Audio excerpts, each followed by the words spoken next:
वो रात जब सुनील की लाश मिली थी, राघव धीरे धीरे आवाज दबाकर ये किस्सा सुना रहा था। कमरे में सिर्फ एक लालटेन जल रही थी, हवा में ठंडक थी और हर खामोशी कानों को चुभ रही थी। उसके सामने जितेन, अन्विता, रघुनाथ काका और पंडित कैलाश बैठे थे। राघव ने गहरी सांस ली और कहा, ये 2 साल पहले की बात है। ठीक यहीं इस गांव में रात के 2:30 हुए थे। सुनील का फोन आया था। आवाज कांप रही थी उसकी। काका भाई, बचा लो मुझे। वो फिर से आई है, खिड़की पर खड़ी है, शादी का जोड़ा पहने, खून से भरी मांग। मैं उस वक्त ऑफिस क्वार्टर में था। मैंने जितेन को उठाया और दोनों सीधे सुनील के घर दौड़े। गांव के किनारे वो घर था। दरवाजा अंदर से बंद था, लेकिन अंदर से फर्नीचर गिरने की आवाजें आ रही थी। सुनील, दरवाजा खोल सुनील। अंदर से कोई जवाब नहीं आया। तभी खिड़की के शीशे पर खून का धब्बा छपा, जैसे किसी ने अंदर से हाथ मारा हो। जितेन ने दरवाजा तोड़ा। अंदर का नजारा देखकर उनकी रूह कांप उठी। सुनील छत से उल्टा लटका हुआ था। उसकी गर्दन पर शादी के जोड़े का लाल दुपट्टा बंधा था और दीवार पर बड़े बड़े अक्षरों में खून से लिखा था, मैं वापस आऊंगी। राघव के शब्द गले में अटक गए। कमरे में बैठी अन्विता के माथे से पसीना टपक रहा था। क्या पुलिस ने कुछ बताया? राघव ने धीरे से सिर हिलाया। नहीं, पोस्टमार्टम में किसी आत्महत्या का सबूत नहीं मिला। न रस्सी का निशान, न कोई दवा, न कोई जहर। तब से ये गांव बदल गया है राघव। लोग कहते हैं कि रेखा की अधूरी आत्मा हर साल लौटती है, और तभी लौटती है जब गांव में कोई शादी होने वाली होती है। अरे तुमने उसका नाम क्यों लिया? पागल हो क्या? अरे जितेन, ये गांव उस नाम से भी डरता है, क्योंकि उसकी मौत के बाद से जब भी गांव में शादी होती है, दूल्हा मंडप तक नहीं पहुंच पाता। क्या मतलब? 3 साल में 3 दूल्हे गायब हो चुके हैं। सबकी मौत अलग अलग तरीके से हुई है, लेकिन एक बात कॉमन है, मंडप के पहले वो लाल जोड़े वाली औरत तीनों को दिखी थी। रघुनाथ काका ने उस रात की पूरी सच्चाई बताई। 3 साल पहले की बात है। रेखा गांव की सबसे खूबसूरत लड़की थी। उसका रिश्ता शहर के लड़के अभिषेक से तय हुआ था। अभिषेक के घर वाले पहले तो बहुत खुश थे, लेकिन शादी से ठीक पहले उन्हें कहीं और से ज्यादा दहेज का वादा मिला। शादी की सुबह जब सभी तैयारियां पूरी हो चुकी थी, बारात आने की जगह संदेश आया, हम ये शादी नहीं कर सकते। पूरा गांव दहल गया। रेखा दुल्हन के जोड़े में सज धज कर अकेली मंडप में बैठी रही। घंटों बीत गए पर बारात नहीं आई। लोग ताने मारने लगे। देखा, इसे सबको ठुकराने का शौक था। लड़की कितनी भी सुंदर हो, अगर किस्मत खराब हो तो सब व्यर्थ है। रेखा का दिल चूर चूर हो गया। उसके बाद गांव के लोगों ने उसे चैन से जीने नहीं दिया। लड़के मंडली में बैठकर उसका मजाक उड़ाते। अरे रेखा, अकेली कहाँ घूम रही है? चल मैं तुझे घुमाता हूँ, तेरी गाड़ी में बैठ जा। कुछ लोग उस पर गंदी नजर डालते हैं। अब तो कोई तुझे अपनाएगा भी नहीं, किसी काम की ही नहीं रही। पर तू चाहे तो मैं तुझे रख लेता हूँ, तू मेरे काम की चीज है। गांव की औरतें भी उसे ताने देते। जब वो रास्ते से गुजरती तो कुछ कहते, हे भगवान, सुबह सुबह ये कलमुही क्यों दिख गई? अब पूरा दिन खराब हो गया। ये वाक्य उसके कानों में रोज गूंजता। परिवार का सहारा भी नहीं मिला। बाप शराब में डूब गया। माँ बीमार होकर बिस्तर पर पड़ गई। भाई गांव से बाहर जाकर काम करने लगा और धीरे धीरे घर आना बंद कर दिया। रेखा अकेली पड़ गई। गांव के लोग उसे अपशगुनी कहने लगे।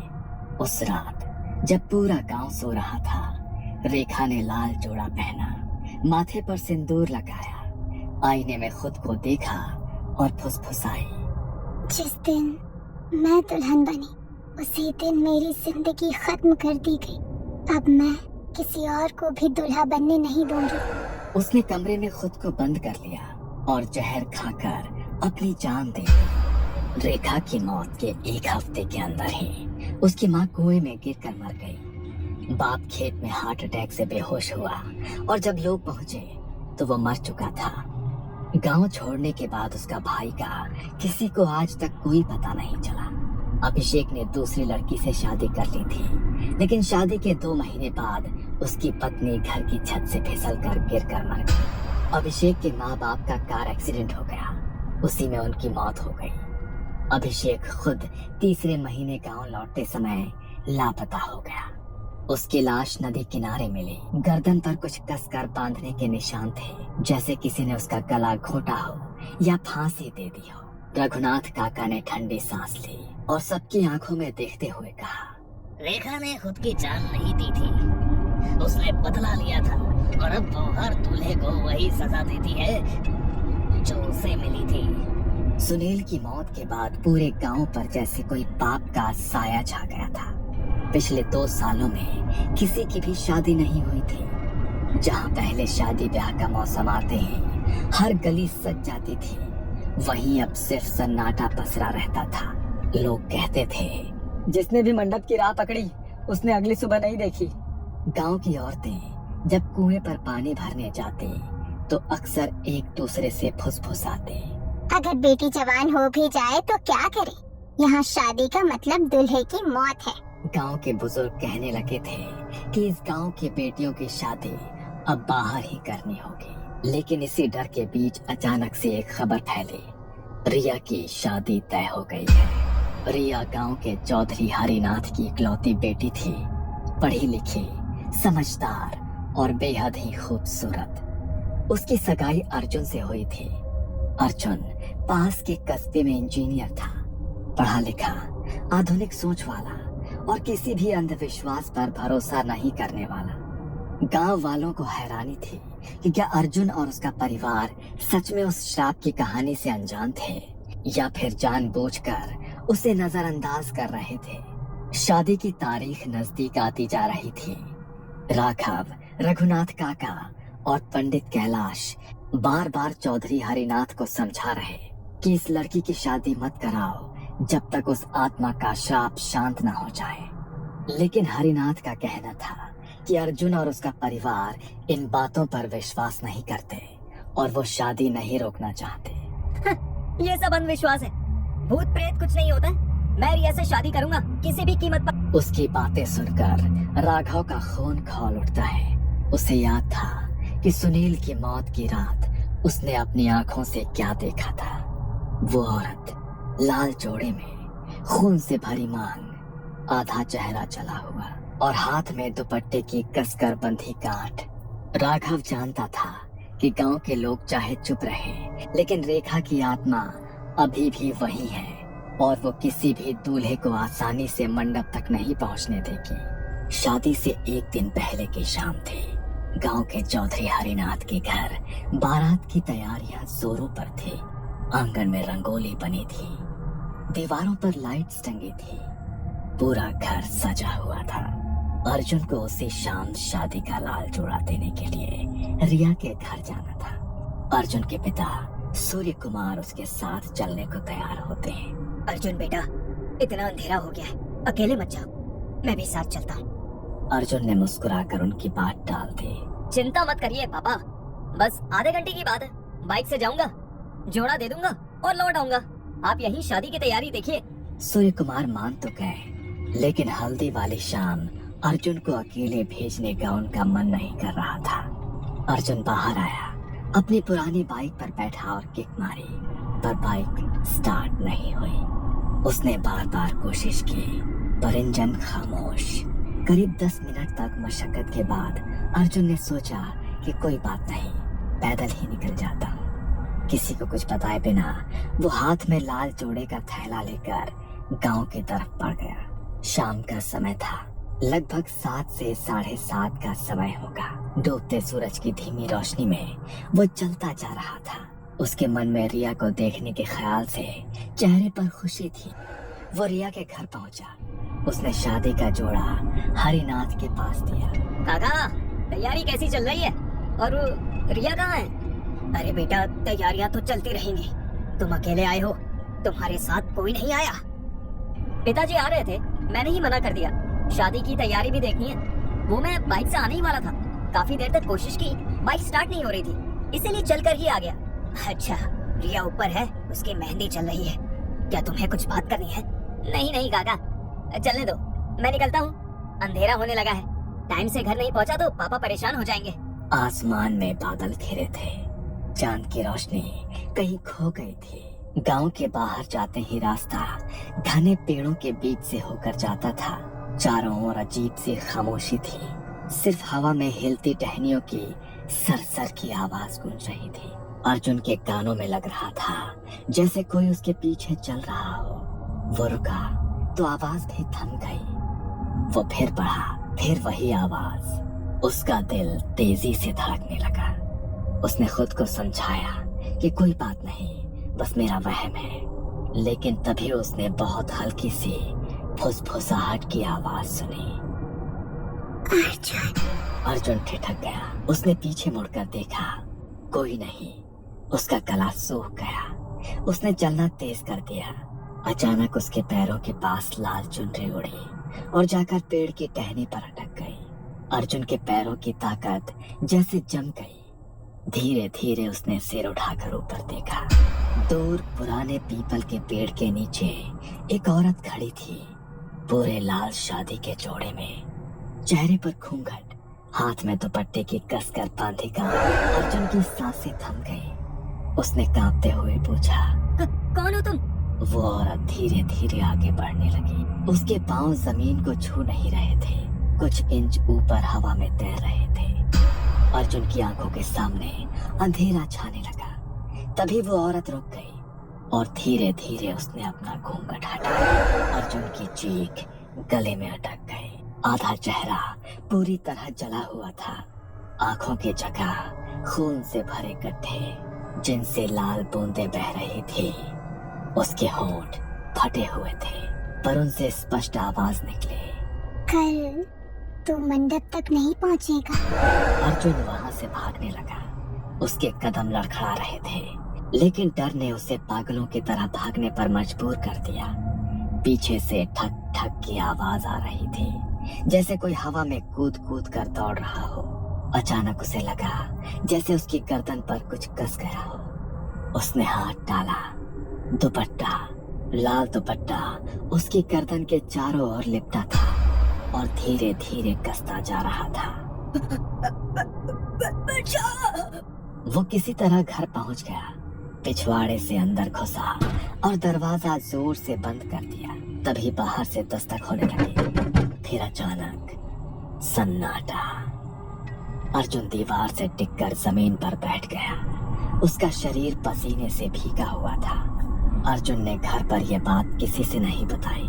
वो चाहता था कि किसी को डर ना लगे, लेकिन जैसे ही कमरे में गया उसे गर्दन पर जलन महसूस हुई। उसने आईने में देखा, उसके गर्दन पर दुपट्टे से कसने के गहरे लाल निशान पड़ गए थे। उसकी आंखों में दहशत साफ झलक रही थी, पर उसने खुद से बुदबुदाया, नहीं, ये सब मेरा वहम है। कल शादी है, कुछ नहीं होगा। लेकिन अर्जुन नहीं जानता था, रेखा की आत्मा लौट आई थी और उसकी अगली शिकार की तैयारी पूरी हो चुकी थी। अर्जुन की रात नींद में नहीं, बल्कि डर और सोच में बीती थी। आईने में दिखाई दे रहे दुपट्टे के गहरे निशान उसकी आंखों के सामने बार बार आ रहे थे। उसने किसी को कुछ नहीं बताया, न रिया को, न अपने पिता सूर्य कुमार को। उसके दिमाग में बस एक ही ख्याल था कि अगर मैंने सबको बताया तो लोग हंसेंगे, कहेंगे जिसने सबके सामने भूत को अंधविश्वास कहा वही अब डर रहा है। लेकिन उसे ये नहीं पता था कि उसकी ये चुप्पी उसकी सबसे बड़ी गलती बनने वाली थी। शादी शाम को थी। पूरा गांव रिया के घर आया था। मंडप सुनहरी झालरों और फूलों से सजाया गया था। ढोलक और शहनाई की आवाज गूंज रही थी, लेकिन फिर भी माहौल भारी था। लोग खुश दिखने की कोशिश कर रहे थे, पर हर कोई रिया की शादी को लेकर अंदर ही अंदर डरा हुआ था। लोगों की नजरें बार बार आसमान की तरफ जाती और सभी बस यही सोचते कि आज की रात कोई अनहोनी ना हो जाए भगवान। अर्जुन और उसका परिवार रिया के घर पहुंच गए। उसका चेहरा पीला पड़ चुका था, उसके माथे पर पसीना चमक रहा था। राघव, जितेन और पंडित कैलाश लगातार मंडप के चारों ओर घूम घूम कर मंत्र पढ़ रहे थे। पंडित कैलाश ने राघव से धीमी आवाज में कहा, आज रात कुछ अजीब लग रहा है राघव। हवा भारी हो चुकी है, मंत्रों को भी पढ़ने में भारीपन लग रहा है। राघव ने ठंडी सांस ली। अगर रेखा की आत्मा सच में लौट आई तो इसे रोकना मुश्किल होगा पंडित जी। जितेन पास ही खड़ा था। उसने धीरे से कहा, अर्जुन को बता देना चाहिए सब कुछ, वो नहीं जानता है कैसे बचना है। राघव ने सिर हिलाया। अब देर हो चुकी है, अगर आत्मा ने ठान लिया है तो कोई रोक नहीं सकता। शाम ढल चुकी थी। चारों तरफ दियों की रोशनी, हंसी खुशी की गीत, शहनाई की मधुर तान, सब कुछ दिखावे का था। अंदर से हर किसी के मन में सिर्फ रेखा का खौफ था। अर्जुन मंडप में बैठा था। पंडित ने शादी के श्लोक पढ़ना शुरू किए। चारों तरफ स्वाहा की गूंज सुनाई दी। हवन की आग की लपटें ऊंची उठ रही थी। अचानक एक ठंडी हवा का झोंका आया और आग कांप उठी। फूल हवा में उड़ने लगे। अर्जुन का दिल जोर से धड़कने लगा। उसे लगा कि जैसे कोई पीछे खड़ा है। वो पीछे मुड़ने ही वाला था कि एक तेज हवा का झोंका आया और सारी लाइटें बुझ गई। मंडप पूरी तरह से अंधेरे में डूब गया। महिलाओं की चीखें गूंज उठी, बच्चे रोने लगे। फिर एक औरत की तेज हंसी गूंजी। फिर से एक नया दूल्हा। राघव के शरीर में ठंड दौड़ गई। वो समझ गया कि वही कल रात वाली आत्मा आई है। अंधेरे में मंडप के पीछे अचानक लाल जोड़े की चमक दिखाई दी। रेखा की आत्मा, सिर पर घूंघट, हाथ में दुपट्टा, धीरे धीरे मंडप की ओर बढ़ रही थी। अर्जुन की नजरें उसी पर जमी थी। अचानक वो घूंघट हटाकर अर्जुन के सामने खड़ी हो गई। आधा चेहरा जला हुआ था, गहरी काली आंखें, खून से भरी मांग। कहा था ना कोई दुल्हा नहीं बनेगा। अर्जुन कांपता हुआ खड़ा था। उसने चिल्लाने की कोशिश की पर गले से आवाज नहीं निकली। तभी उसके गर्दन पर दुपट्टा कस गया और तेज हवा में उसकी सांसें रुकने लगी। वो छटपटाने लगा। बचाओ, कोई है, बचाओ मुझे। पर उसकी आवाज शोर में दब गई और पलक झपकते ही अर्जुन मंडप से गायब हो चुका था। लोग चीखने लगे। बच्चों को गोद में उठाकर लोग भागने लगे। रिया बेहोश होकर जमीन पर गिर गई। राघव, जितेन और पंडित कैलाश दौड़ते हुए बाहर पहुंचे, पर वहां कोई नहीं था। बस हवा में गूंज थी। मैं अगले दूल्हे के लिए लौटूंगी। सुबह के 5 बजे थे। गांव के किनारे तालाब के पास भीड़ लगी थी। पानी की सतह पर अर्जुन की लाश तैर रही थी। चेहरा पीला और आंखें पूरी तरह से खुली हुई, मानो मरते वक्त उसने कुछ देखा था, बहुत भयानक। राघव और जितेन दौड़ते हुए पहुंचे। लोग फुसफुसा रहे थे। फिर वही हुआ, रेखा की आत्मा एक और दूल्हा ले गई। राघव की आंखें अर्जुन के गले पर जमी थी। दुपट्टे की कसकर बंधी गांठ और सीने पर खून से लिखा था, मैं वापस आऊंगी। रिया का रो रो कर बुरा हाल था। वो अर्जुन की लाश के पास बैठी चीख रही थी और होठों से बार बार एक ही सवाल था,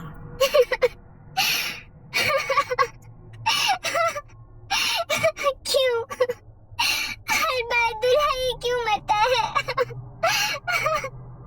रिया के पिता चौधरी हरिनाथ पूरी तरह टूट चुके थे। उन्होंने भीड़ के बीच बैठते हुए सिर्फ इतना कहा, अब बस, अब इस गांव में कोई शादी नहीं होगी।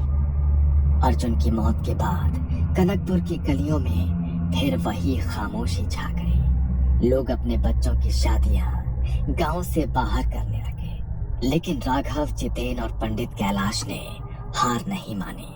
उन्होंने तय किया कि उन्हें रेखा की आत्मा का सामना करना ही होगा। तीनों ने दूर दूर तक खोज की और आखिरकार एक तांत्रिक शिवा तक पहुंचे। काले कपड़े, जटाजूट, गले में अस्थियों की माला, उसकी आंखें अंगारों जैसी लाल थी। शिवा ने उनकी सारी बातें सुनी और कहा, रेखा की आत्मा अधूरी है। उसकी आखिरी इच्छा दुल्हन बनना पूरी नहीं हुई। जब तक उसका यह अधूरापन नहीं मिटता, वो हर दूल्हे को मौत के घाट उतार कर रहे। लेकिन उसे रोका कैसे जाए? रेखा की आत्मा को शांत करने का एक ही तरीका है कि कैसे भी करके उसकी आत्मा की शादी करवानी होगी। सबसे ताजा आत्मा अर्जुन की है। उस रात गांव के बाहर घाट पर अनुष्ठान रखा गया। रात के ठीक 12 बजे चारों तरफ काली चादर सा सन्नाटा था। तालाब के किनारे 21 दिए जलाए गए। पंडित कैलाश, राघव, जितेन, रिया और तांत्रिक शिवा मौजूद थे। शिवा ने अग्निकुंड सजाया और मंत्रोच्चार शुरू किया। ओम क्षिप्रम प्रेतात्मानां मोक्षाय स्वाहा। धीरे धीरे हवा तेज होने लगी। दीपक की लौ एक एक कर बुझने लगी। अचानक ठंडी हवा का तेज झोंका आया और रेखा की आत्मा लाल जोड़े में प्रकट हुई। उसकी आंखों से खून की धार बह रही थी। बाल बिखरे हुए, दुपट्टा भीगा हुआ और होठों से फुसफुसाहट। मुझे मंडप में अकेला छोड़ दिया, अब कोई दूल्हा नहीं बनेगा।